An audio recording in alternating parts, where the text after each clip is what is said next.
আসসালামু আলাইকুম। সবাই কেমন আছেন? অবশ্যই ভালো আছেন। আমরাও আল্লাহর রহমতে ভালো আছি। আজকে কিছুদিন যাবৎ অনেক ব্যস্ততার মাঝে দিনগুলো কাটতেছে। তার মধ্যে সবথেকে বড় কথা হচ্ছে মনটা ভালো নেই। তো মন ভালো না থাকলে কিন্তু কিছুই ভালো লাগে না। আমি আজকে যে ভিডিওটা আপনাদের সাথে শেয়ার করতেছি, প্রথমেই বলতেছি আমি এই ভিডিওটা হইতেছে ১ থেকে ১.৫ মাস আগের হবে।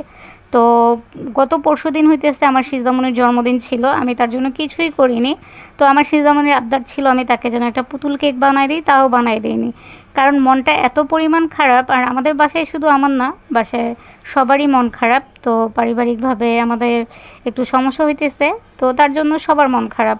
দেখা যায় মন ভালো না থাকলে কিচ্ছু ভালো লাগে না। আর আমি সবসময় বলি একটা মানুষের ভালো থাকার বড় অস্ত্র হচ্ছে তার মন। সেই মনটাই যদি ভালো না থাকে তাহলে কিচ্ছু ভালো লাগে না।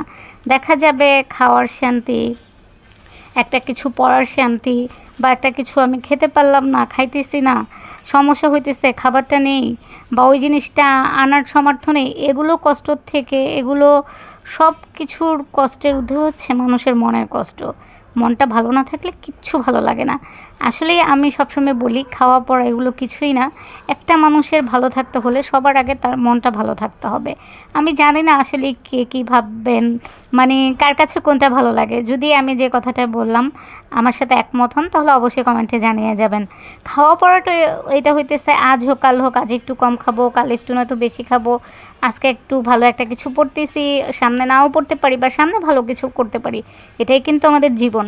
তবে মনটা ভালো থাকলে দেখবেন খাওয়ার কষ্টকে কষ্ট মনে হবে না, পড়ার কষ্টকে মানে কষ্ট মনে হবে না। সব কষ্ট ফেলে মনে হবে কি না আমার মন তো ভালো, মন ভালো থাকলে সব কিছু ভালো লাগে।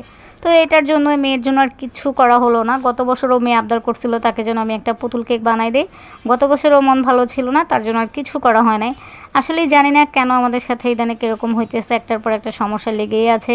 এর আগে তো বাবা স্ট্রোক করছে যখন, তখন বাবা একদমই চলাফেরা করতে পারে নাই। তারপর আলহামদুলিল্লাহ বাবা এখন আগের থেকে অনেকটা ভালো আছে। ভালো থাকলেও না পুরোপুরি আগের মতো নাই, অসুস্থ থাকে, আম্মু অসুস্থ, মানে সব কিছু মিলিয়ে বাসার পরিবেশটা একদম এলোমেলো লাগতেছে, ভালো লাগতেছে না। তো ভাবলাম ইদানিং দেখতেছি ফেসবুকে বড় ভিডিও কিন্তু ছাড়া উচিত, আমাদের শর্ট ভিডিওগুলো ছাড়া উচিত। তবে আমি হইতেছে শর্ট ভিডিও কিন্তু ইদানিং দেই নাই, তারপর হইতেছে বড় ভিডিওগুলো দিতে পারতেছিলাম না। তো ভাবলাম যেহেতু ফোনে ভিডিওটা আছে তাহলে একটু ওভার ভয়েস দিয়ে আপনাদের সাথে শেয়ার করি। আর আমার সিজামণি হইতেছে এই ড্রেসটা যেদিন নিয়ে এসেছিলাম সে বলছে এটা পরে সে ডোনাট খেতে যাবে। তো আমি সিজামণিকে টেস্টি নিয়ে গিয়েছিলাম। সিজামণির খুব পছন্দের একটা জায়গা, সে ওখানে গেলে না মানে কিছু তাকে খেতে বললে সে অনেক খুশি হয়। আর সে একটা ডোনাট নিয়েছিল, তবে ডোনাটটা নিয়ে কিন্তু পুরোটা খেতে পারে নাই, পরে রেখে আসছিল বাকিটা। আর হচ্ছে আমি তার জন্য এক বক্স নিয়েছিলাম, ক্রিম রোল নিয়েছিলাম। তো তার হাতে ওই ক্রিম রোলের প্যাকেটটা দিলাম। তো আমি বলতেছিলাম তুমি কি আর কিছু খাবা, সে বলতেছিল না। আসলে সিজামণি সে বুঝে যে একসাথে অনেক কিছু নিলে হয়তো বা মায়ের সমস্যা হবে বা টাকা নাও থাকতে পারে। এই জিনিসগুলো আলহামদুলিল্লাহ আমার সিজামণি ছোটো থেকেই বুঝে, আমার কাছে অনেক ভালো লাগে। তো আমি সবসময় চেষ্টা করি যতটুকু পারি সিজামণিকে দেওয়ার। আসলে এটা কিন্তু প্রতিটা মা বাবাই এই কাজটা করে। তারা যেমনই থাকুক না কেন, যতটুকু থাকুক না কেন, কম সাধ্যের মধ্যেও কিন্তু বাচ্চাদেরকে ভালো রাখতে চায়। তো কী আর করব, মেয়ে আর কিছু নিবে না। পরে তাকে ওই ক্রিম রোলটা আর হইতেছে ডোনাটটা খাওয়াইছিলাম। খাওয়ার পরে আমরা কিছুক্ষণ পরে বাসার দিকে গেছিলাম। আর আমি হইতেছে সব কিছু টুকটাক দেখতেছিলাম যে কী কে আছে। আমার কাছে কিন্তু টেস্টি ডিডের কেকগুলো অনেক ভালো লাগে। নিজে যতই কেক বানাই না কেন, তারপরও ওখানকার মানে কিছু কিছু কেক আছে ভালো লাগে। আর যে কেকগুলোতে অতিরিক্ত মিষ্টি থাকে আমি ওগুলো খেতে পারি না। আমি যখন বাসায় কেক বানাই তখনও কিন্তু আমি একদম হালকা মিষ্টি দিয়ে কেক বানাই। তো ইনশাল্লাহ ইচ্ছে আছে ইদানিং কি মেয়ের জন্য একটা পুতুল কেক বানাবো। যেহেতু মেয়ের জন্য এখন পর্যন্ত আমি তাকে জন্মদিনে কিছু দেইনি, তো তাকে আমি একটা কেক বানাই দিব ইদানিং 2-1 মধ্যে, আর অবশ্যই আপনাদের সাথে শেয়ার করব। আর সিজামণি যেহেতু পুতুল কেকের বায়না ধরেছে, আমি অবশ্যই তাকে একটা পুতুল কেক বানিয়ে দিব।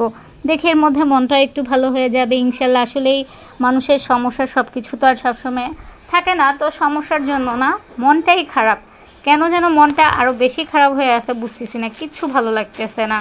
মনে হইতেছে না ভিডিও নিয়ে নতুন কোনো ভিডিও করি, বা হইতেছে ইউটিউব নিয়ে কাজ করি। ইউটিউবেও কিন্তু আমার একদম খারাপ পরিস্থিতি। ইউটিউবে তো আরও সময় দিতে পারি না। ফেসবুকে যাও টুকটাক একটু দেই, ইউটিউব তো একদমই মনে হয় আজকে 1.5-2 বছর যাবৎ আমি সময় দিতে পারতেছি না। আমার 59,000 সাবস্ক্রাইবার থেকে হইতেছে 50,000 হয়ে গেছে, কমে গেছে সব। তো জানি না কতটুকু আর কমবে, তো সবাই দোয়া করবেন যেন সব সমস্যার সমাধান হয়ে যায়। মহান আল্লাহ তাআলা যেন আমাদের সবাইকে ভালো রাখে, সবার সব সমস্যা দূর করে দেয়। আসলেই সমস্যা আসবেই, সমস্যার সাথে তো আমাদেরকে লড়াই করতেই হবে, এটাই হচ্ছে সবথেকে বড় কথা। আর আসলেই সবথেকে আরেকটা বড় কথা হচ্ছে মহান আল্লাহ তাআলা না অনেককে কষ্ট সহ্য করার ক্ষমতাটা খুব কম দিছে। মানে সবাই কিন্তু সব কষ্ট সহ্য করতে পারে না। তো আমার কেন জানি ইদানিং মনে হয় কি, মানে কষ্ট পেতে পেতে সব কষ্ট সহ্য করা শিখে গেছি। তো মহান আল্লাহ তাআলা যেন এই ধৈর্যটা সামনে আরও দেয়। আর আপনারা সবাই আমার মেয়েটার জন্য দোয়া করবেন। আমার সিজামণির শরীরটাও বেশি একটা ভালো থাকে না, সে বেশিরভাগই অসুস্থ থাকে। তবে এবার জন্মদিনে সে মন অনেক খারাপ করছে, কারণ আমি সিজামণিকে একটা চকলেটও এনে দিতে পারি নাই আমার মেয়েটাকে। তো তার জন্য আমার মেয়েটা মন খারাপ করছেও, আবার সে বুঝছেও যে মার মন ভালো নেই, হয়তোবা এটার জন্য মা আমার জন্য কোনো কিছু করেনি, সেটা সে বুঝতেছে। তার জন্য আমার অনেক ভালো লাগে যে আমার মেয়ে আমার কষ্টগুলো বুঝে। আর এই তো সে সব কিছু দেখতেছিল ঘুরে ঘুরে, আমি আবারও বলতেছিলাম তুমি কিছু নিলে নাও, না সে নিবে না। তো এই তো আমার ভিডিওটা এতটুকুই ছিল। আপনারা সবাই আমাদের জন্য দোয়া করবেন। তো সবাই ভালো থাকুন, সুস্থ থাকুন, আল্লাহ হাফেজ।